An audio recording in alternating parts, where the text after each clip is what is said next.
20 years ago, a stone was driven into the earth like a nail in a coffin. Tonight, one man is about to pull it out. What rises won't be water. It will be the voice of 14 souls who were never allowed to rest. And a town that thought it could hide from divine justice forever. The summer of 1887 pressed down on Claiborne County like the hand of judgment. The Mississippi sun did not simply shine, it accused. It bleached the red clay until the roads looked like dried blood. It made the cypress trees sweat resin that smelled of old wounds. And over Voss Hill Plantation, the air itself had thickened into something almost solid, a silence so complete it felt personal. Edmund Voss felt that silence in his bones the moment his buggy crested the last ridge. He was 38 now, but the boy who once ran barefoot through these same fields still lived somewhere behind his eyes. 5 years in Memphis had tried to bury that boy, land surveys, straight lines on paper, the cold comfort of geometry. 5 years of pretending the past was just another parcel to be measured and sold. But the past had waited. The grand house, Voss Hill, rose ahead like a skull picked clean. Paint hung in strips, shutters clapped in the breeze like broken teeth. The once majestic columns leaned inward as though the building itself was ashamed and trying to collapse inward to hide its sins. Kudzu had swallowed the veranda whole. Where roses once climbed in perfect symmetry, now thorns ruled. Edmund's gloved hands tightened on the reins. He had not come home for sentiment. A northern timber syndicate wanted the land.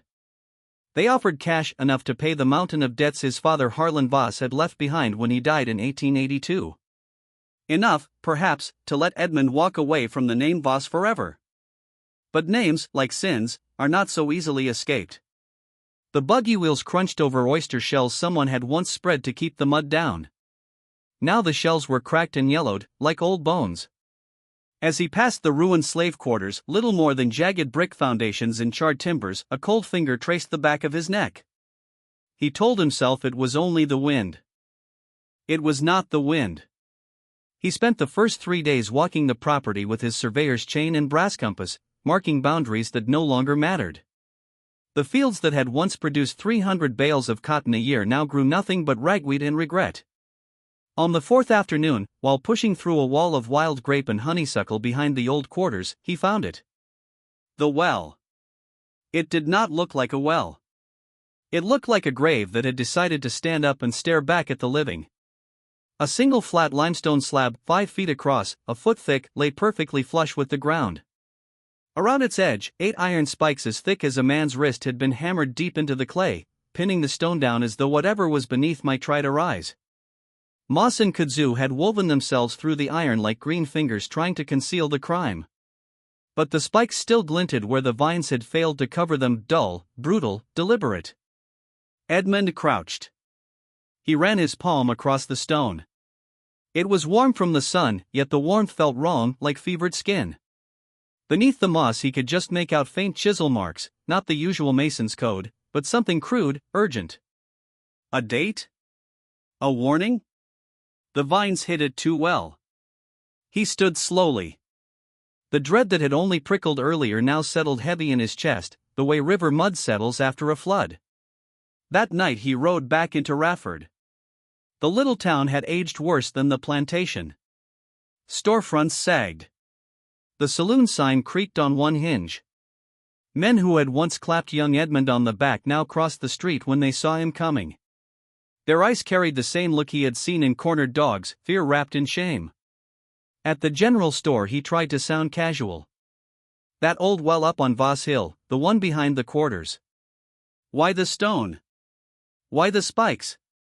The storekeeper, Mr. Whitaker, suddenly discovered an urgent need to rearrange sacks of flour. His hands shook. Before my time, he muttered. At the blacksmith shop the hammers rang louder the moment the question left Edmund's mouth. At the saloon the old men who usually spun endless yarns about the war suddenly found the bottoms of their glasses fascinating. Everywhere the same wall. Not ignorance. A pact. By the end of the week the silence had begun to feel like a living thing coiled around his throat. He tried the county clerk's office. Mr. Abernathy, a thin, nervous man with ink-stained fingers, actually flinched when Edmund asked for sanitation records from 1867. The ledger he eventually produced was dusty enough to make Edmund cough.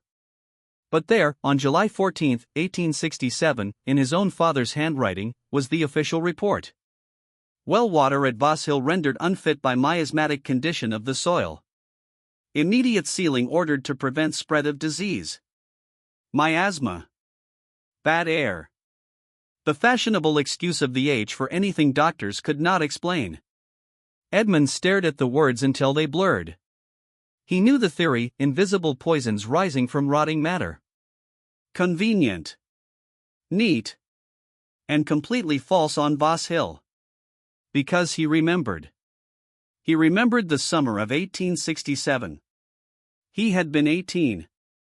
The war was over, the Confederacy in ashes, and a small band of freedmen, 14 souls, had chosen to stay on as free laborers. They built their own little village of patched cabins, planted their own garden, sang their own songs after sundown. He could still hear the low, rich laughter of Ezekiel and Ruth Freeman, the way their children chased fireflies across the yard. For a few brief months it had almost looked like hope. Then one day the singing stopped. No one spoke of it. His father had walked the fields with a new darkness in his eyes and a shotgun resting easy in the crook of his arm. The cabins stood empty by autumn. Harlan Voss simply said the lazy niggers had moved on. No one questioned him. No one dared. The memory tasted like rust in Edmund's mouth. He rode to Port Gibson the next morning before dawn. The Freedmen's Bureau archives were kept in a stifling back room of the old courthouse, guarded by a single board clerk who barely glanced at him. Edmund spent 6 days there, coughing on mildew and turning brittle pages that smelled of mold and forgotten promises. He found the register. Spring 1867, Voss Hill Plantation, Claiborne County. 14 names, carefully entered in a neat federal hand. Ezekiel Freeman, 42. Ruth Freeman, 38. Isaiah Freeman, 14. Miriam Freeman, 11. And 10 more. Labor contracts signed. Rations requested. Then nothing. No departure notices. No new contracts elsewhere. No death certificates filed with the Bureau or the county. 14 human beings entered the record in April. By August they had been erased as cleanly as if God had taken an eraser to the page. Edmund sat in the half-light of the archive room, the ledger open before him, and felt the floor tilt. His surveyor's mind, trained to notice every missing line, every crooked boundary, screamed the truth. This was not a clerical error. This was a burial. Outside, thunder growled in the distance. The first storm of the season was coming. Edmund closed the ledger slowly, the sound echoing like a stone being rolled away from a tomb. He knew what he had to do. Tonight he would go back to Voss Hill. Tonight he would pry up that stone. And whatever rose with the damp earth and the darkness, he would finally look it in the face. Because some sins do not stay buried. Some wells were never meant to hold water. They were meant to hold judgment until the day someone foolish enough to carry the same blood as the sinner came home and cracked the seal. The storm was almost here. And the well was waiting. The void in the records was not an accident. It was a deliberate erasure, the kind only a guilty man with power can order. Edmund Voss rode back to Voss Hill that same afternoon, the Freedmen's Bureau ledger still burning in his saddlebag like a live coal. The Mississippi heat had thickened into something viscous, pressing against his skin as though the land itself wanted to smother the truth before he could speak it. Cicadas screamed in the trees, 1,000 accusing voices that never paused for breath. Every hoofbeat on the red clay road sounded like a heartbeat counting down. He did not go to the big house. He went straight to the well. It sat exactly where the old slave quarters had once pulsed with life, dead center in what had been their little village of hope. The faint rectangles of cabin foundations were still visible beneath the kudzu, like scars that refused to heal. He could almost see the ghost of a communal cookfire, smell the cornmeal and greens that had once risen on the evening breeze. Now there was only the stone slab, cold and arrogant under the punishing sun, the iron spikes driven in like Roman nails. Edmund dropped to one knee and placed both palms flat on the limestone. It was warm. Too warm. As though something beneath it still breathed. He whispered the words he had read in the county physician's private log, the entry he had forced Mr. Abernathy to unearth from a locked cabinet only that morning. July 16, 1867, 2 days after his father filed the fake miasma report. Dr. Horace Gage's handwriting, tight and careful. Visited Voss Hill at request of owner. Found no evidence of contagion. Conditions, irregular. Irregular. The single word had lodged in Edmund's throat like a fishbone. A doctor who had seen cholera, yellow fever, and war wounds called the scene at Voss Hill merely irregular. What kind of horror makes a medical man reach for understatement instead of truth? The well stared back at him, silent and mocking. Edmund stood. Fists clenched until his nails drew blood from his palms. He had come here to sell ghosts. Instead, the ghosts were selling him the bill for his father's sins. That evening, under a sky the color of bruised plums, he found Ruth. Her cabin sat at the very edge of Rafford, half swallowed by ancient pecan trees whose branches scraped the tin roof like skeletal fingers begging for mercy. The air smelled of wood smoke, drying herbs, and something older, the quiet dignity of survival. Ruth herself was waiting on the porch, as though she had known he would come. 70 years had carved deep rivers across her face, but her eyes, dark, steady, ancient, still carried the fire of a woman who had once watched the world try to break her and failed. She did not ask why he was there. She simply poured him coffee so black it looked like midnight and said, "You want the names, Mr. Voss? Sit." The dead been waiting 20 years to be spoken. And then she spoke them. Adelia. Not Dia or Delia as the records had mangled her.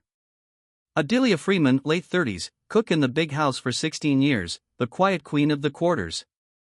A woman who could season misery until it tasted like hope. She had organized their labor after emancipation, negotiated their wages with Harlan Voss himself, and held the little community together with nothing but scripture, common sense, and a spine forged in slavery's fire. Her husband, August, master carpenter. Hands that could turn raw pine into furniture fit for heaven. He had built every cabin in their little village, each one with a cross carved into the lintel so the Lord would know where his children slept. Their children, Nora, 12, who already read better than most white girls in the county, Thomas, 9, all laughter and skin knees, and baby Clara, barely walking, the living promise that freedom could grow roots. Hamp, August's older brother, a field hand whose limp from a cotton gin accident never slowed his quiet strength. He was the one who carried the water, told the old stories, and stood watch when fear crept close. Rosalie, 20 years old, fire-wrapped in brown skin. She had taught herself to read by stealing glances at the mistress's Bible in the dead of night, tracing letters by candlelight until her eyes bled. She became their scribe, their voice, their bridge to a world that had tried to keep them voiceless. Then the others, each name landing like a stone on Edmund's heart. Cornelius and Nettie, newlyweds dreaming of 40 acres and a mule under the Southern Homestead Act. Martha, the elder whose prayers could calm storms. Samuel, gentle with horses and children alike. And 7 more children whose faces Ruth could still see in her dreams, laughing around the cookfire. 14 lives. 14 futures. All of them erased. Ruth's voice dropped to a whisper that somehow filled the entire porch. It was Rosalie who wrote the letter. Adelia told her every word. They sat right here, not in this cabin, but in one just like it up on Voss Hill, by the light of one stolen candle. April 3, 1867. Rosalie's hand never shook once. Edmund had already found the letter in the archives that afternoon. A single yellowed sheet, the ink still defiant after 20 years.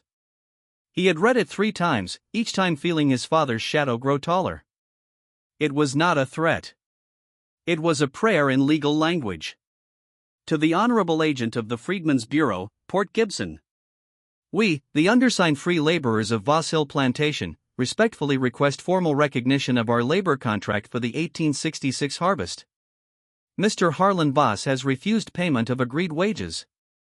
We further petition for consideration under the Southern Homestead Act of 1866, that we might claim land and build homes as free citizens of these United States. We seek only justice. We seek only what was promised. Respectfully, Adelia Freeman, her mark.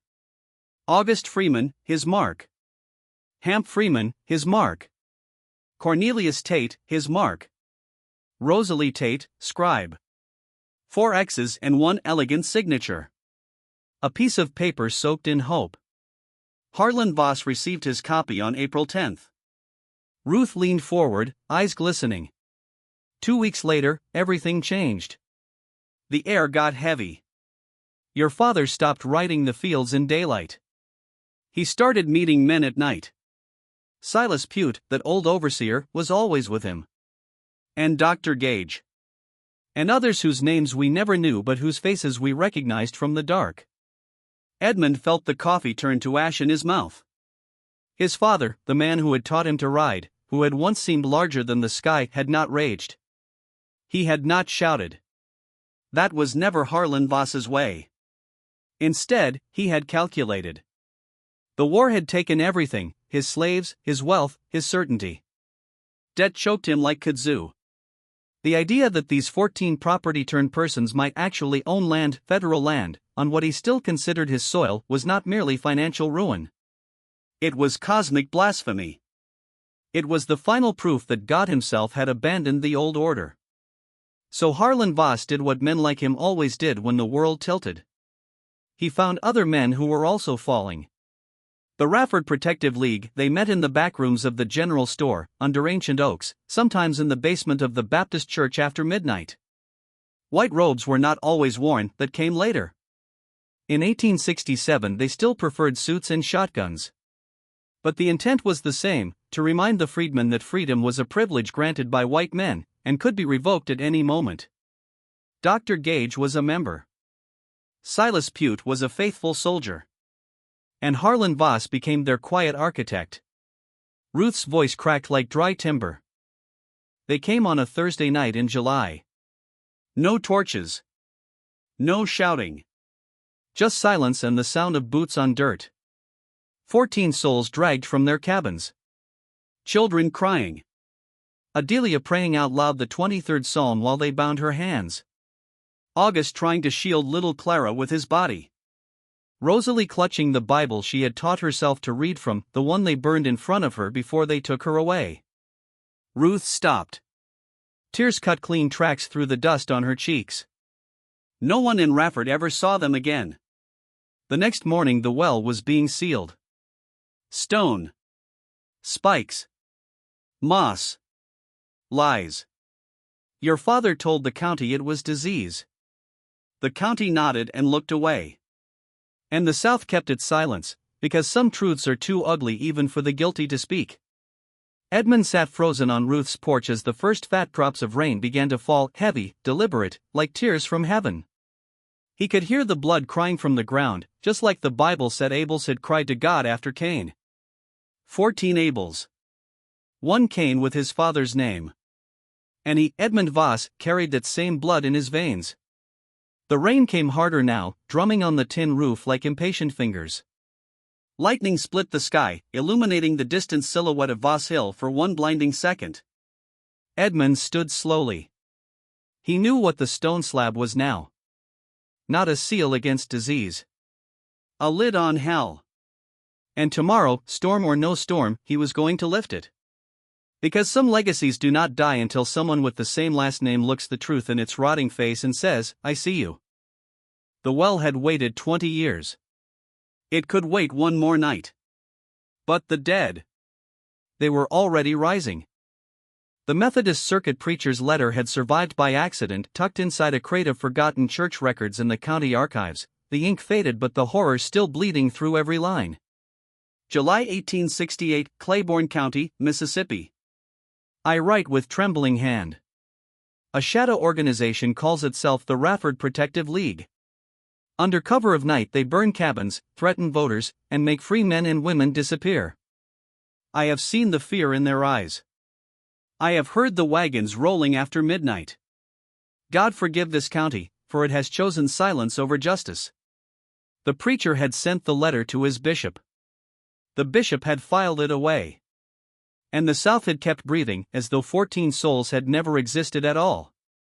Edmund Voss read those words by lantern light in the big house at Voss Hill, the same house where his father had once sat like a king. Outside, the cicadas screamed louder than ever, as though the earth itself was trying to drown out the truth. But nothing could drown it now. Every piece fit with sickening precision. The letter Adelia's group had dared to send, the doctors coded irregular conditions, Silas Pute's fearful warning, Ruth's trembling memories, and the cold iron spikes driven like crucifixion nails around the well. The well was never about water. It was a tombstone placed over living evidence. That night Edmund did not sleep.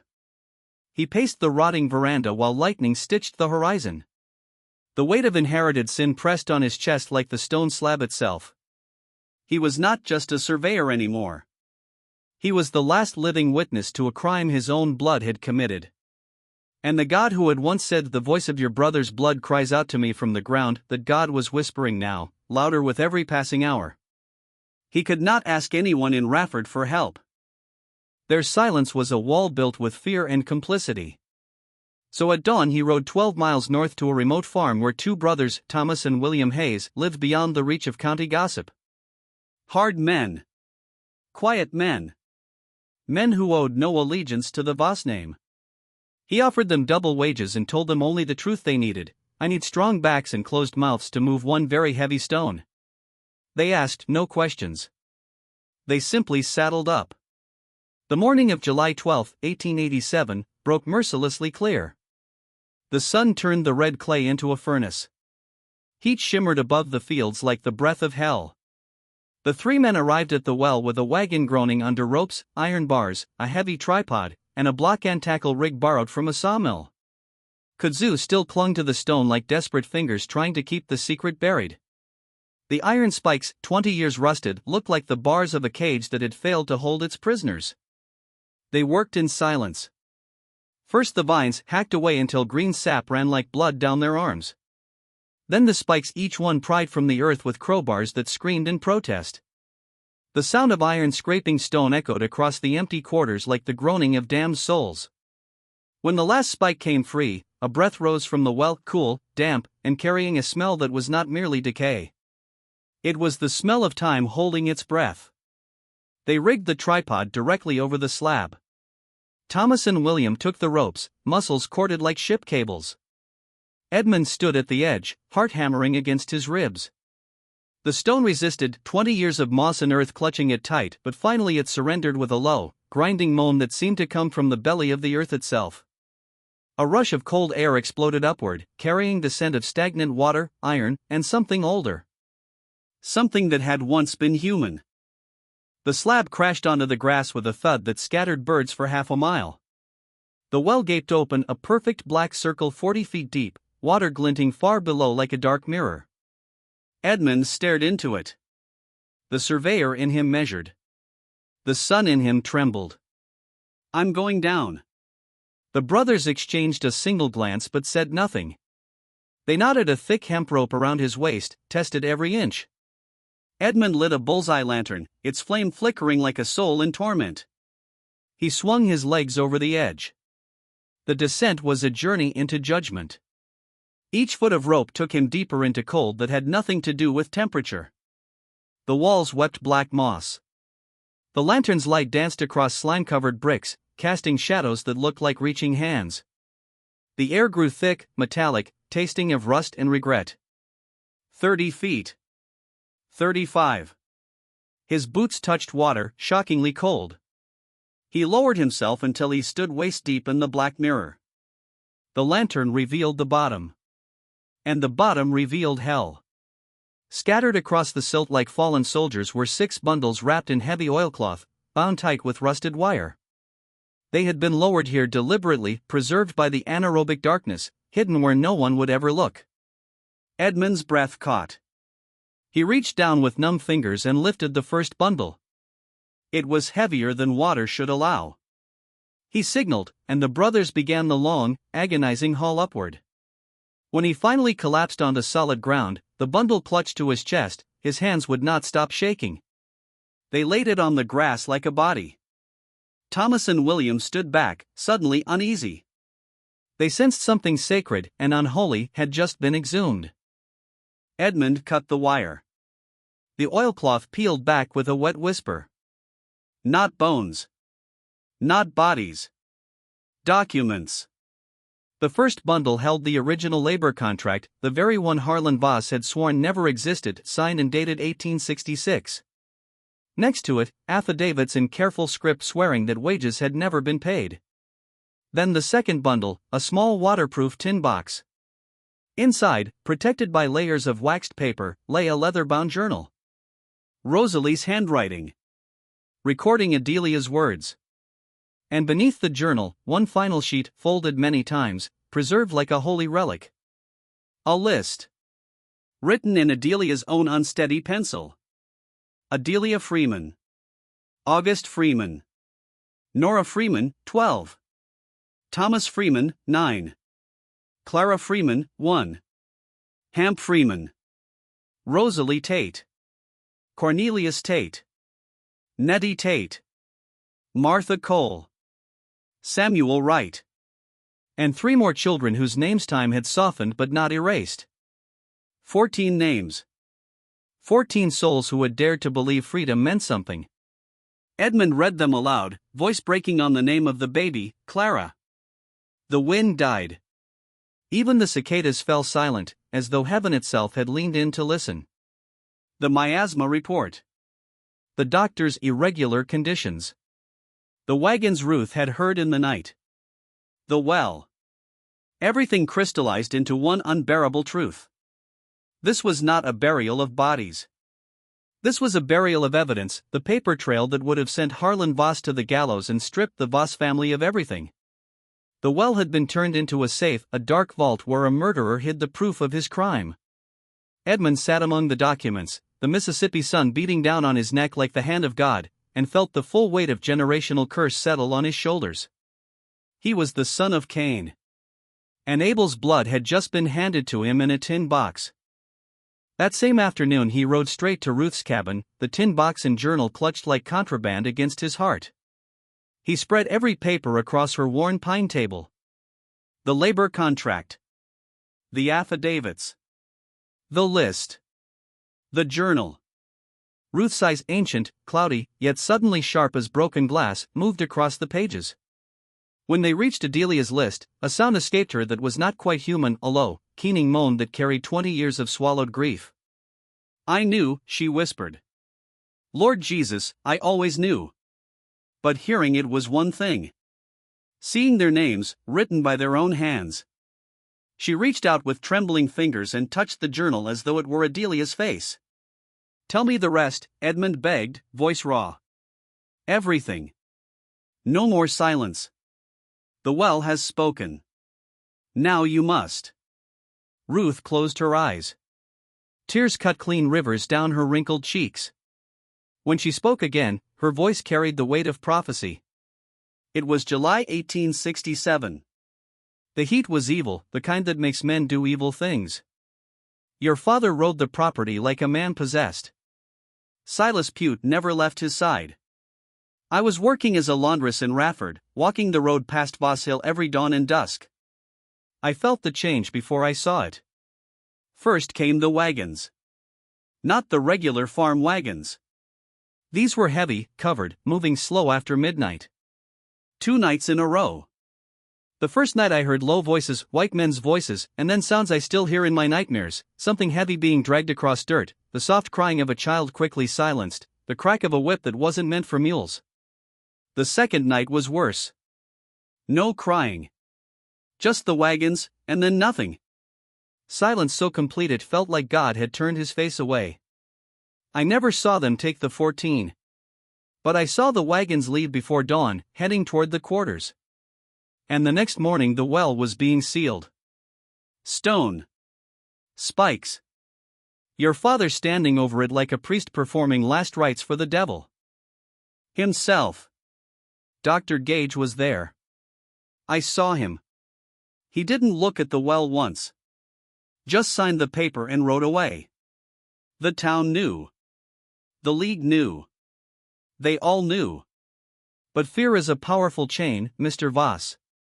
Stronger than iron spikes. Ruth opened the journal to a random page. Rosalie's elegant script stared up at them, the voice of a young woman who had taught herself to read so her people could have a future. Tonight we sign our names, Ruth read softly. We believe in the promise of this land. We believe God sees us. If anything should happen, let this book be our witness. She closed it gently. They didn't die of disease, Mr. Voss. They died because they dared to believe a piece of paper and the word of the United States government could protect them from men who believed they were still property. Edmund stared at the 14 names until they blurred. The well had given up its dead. Not bodies, something more dangerous. Proof. Proof that could tear the Voss name from the earth like a weed. Proof that could finally let 14 souls rest. But proof also meant choice. What would he do with it? Burn it and walk away, the easy path of every Voss before him? Or carry it into the light and let divine justice finally fall on the house that had built its fortune on blood? Outside, thunder growled again, closer this time. The same storm that had been building for 20 years. Edmund folded the list of names and placed it inside the journal like a bookmark in a Bible. He knew what he had to do. Tomorrow the town of Rafford would finally hear the voices that had been screaming from the bottom of that well since 1867. And this time, no stone on earth would ever silence them again. The silence that followed the second night of wagons was not empty. It was full, swollen with the absence of voices that had once filled the quarters like morning prayer.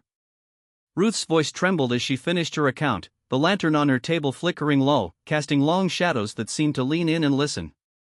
No more singing, she said. No more children running barefoot after fireflies. No more smoke curling up from Adelia's cookfire with the smell of cornbread and collards. Just quiet. The kind of quiet that follows a slaughter. The next morning I walked the road that bordered Voss Hill. I didn't dare go closer. But even from the edge I could see, the quarters were stripped clean. Every pot gone. Every quilt. Every small thing they had claimed as their own after freedom vanished. Like the earth had opened its mouth and swallowed them whole. She paused, eyes fixed on the journal still open on the table. And the well that had been open the day before, where Adelia drew water for her stew, where little Clara would splash her tiny hands and laugh, that morning it was sealed. The big stone already in place. The spikes already driven. Fresh turned earth around the edges like a fresh grave. They hadn't even waited for the dew to dry. Ruth reached into the deep pocket of her apron. Her gnarled fingers closed around something small. When she opened her hand, a single carved wooden button rested in her palm, painted a faded red so delicate it looked like dried blood. The carving was fine, a tiny blooming rose, August's patient handiwork. He made these for Adelia's Sunday dress, Ruth whispered. She wore them proud. I found this one in the dirt on the road that morning, July 1867. It must have torn off in the struggle. I picked it up. Kept it. 20 years in my pocket like a wound I couldn't let heal. She pressed the button into Edmund's hand. It was still warm from her skin. A small, fragile bridge between the living and the murdered. Edmund closed his fingers around it. The wood felt alive, pulsing with the heartbeat of a man who had once dreamed his children would grow up free on their own land. He looked at Ruth's tear-streaked face, then at the list of 14 names, then at the button again. The surveyor's precision had become something holier. This was no longer about boundaries on a map. This was about boundaries between sin and redemption. The tin box now felt like the ark of a covenant no one wanted to keep. Edmund rode to Jackson 3 days later, the documents wrapped in oilcloth and tied against his chest like armor. The state capitol buzzed with life, streetcars clanging, cotton bales stacked high, men in linen suits arguing politics on every corner. But beneath the noise lay the same old silence he had felt in Rafford. The South had decided Reconstruction was over, and with it any obligation to look backward. Judge Anson Whitfield received him in chambers lined with law books and the faint smell of cigar smoke. A tall man with iron-gray hair and eyes that had seen too much war and too little justice. Edmund laid out everything, the well, the fraudulent miasma report, Ruth's testimony, Dr. Gage's coded log, the tin box contents, the journal, the list, even the button. Whitfield read in silence. When he reached Adelia's handwritten names, including the 1-year-old Clara, his hand paused. For a long moment the only sound was the ticking of the mantel clock. "I cannot promise you justice, Mr. Voss," the judge said at last. "Not in this place. Not in this year. But I can promise you the law will hear what you have brought." The process that followed was a slow crucifixion. Subpoenas issued. Witnesses summoned. And then, silence again. Silas Pute vanished in October 1887, cabin empty, tools gone, no note, no trace. The town shrugged. "Old man probably wandered off," they said. Edmund knew better. A key witness removed before he could speak under oath. Dr. Horace Gage, old, dying, lungs drowning in his own fluid, was dragged before the judge in a wheelchair. His voice was a rasp, but the words cut deep. "I signed the report under duress," he confessed. Harlan Voss, the League, they said if I didn't call it miasma, my practice would be ruined. My family threatened. I saw the wagons that night. I heard things. I looked away. God forgive me, I looked away. He died 4 days later. No full deposition. Just a partial confession that hung in the air like smoke.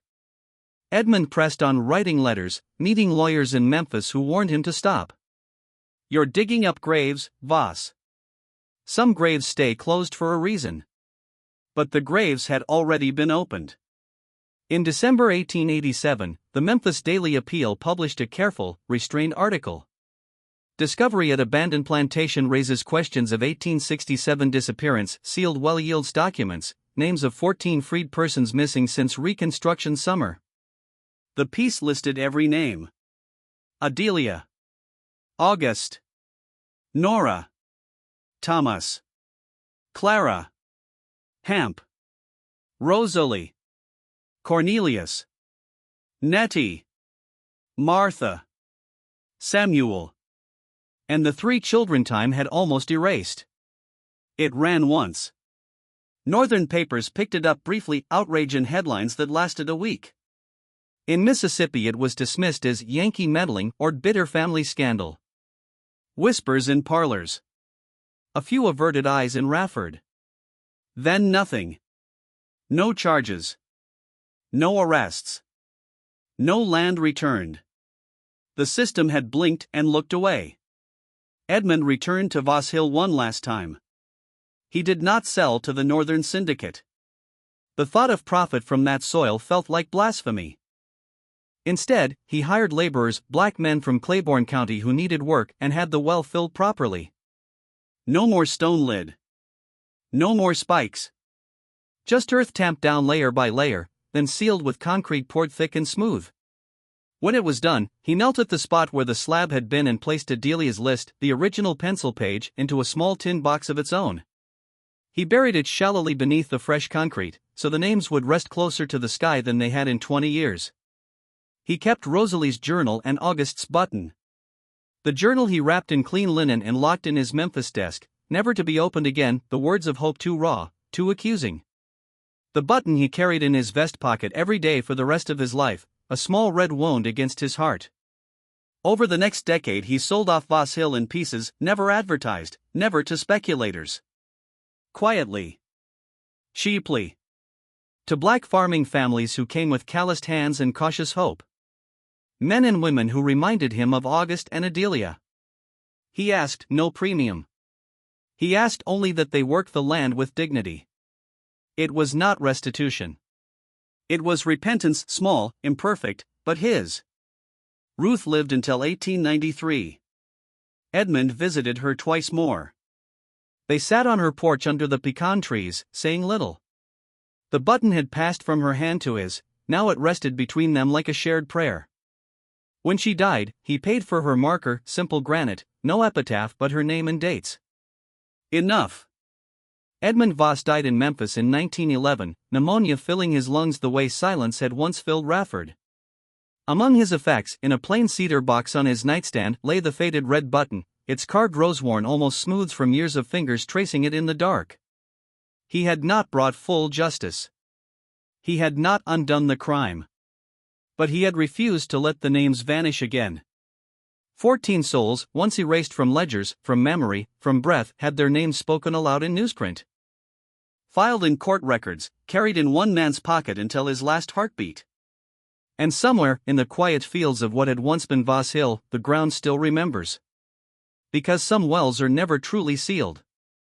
Some sins cry out until heaven answers. And sometimes, just sometimes, a son chooses to listen.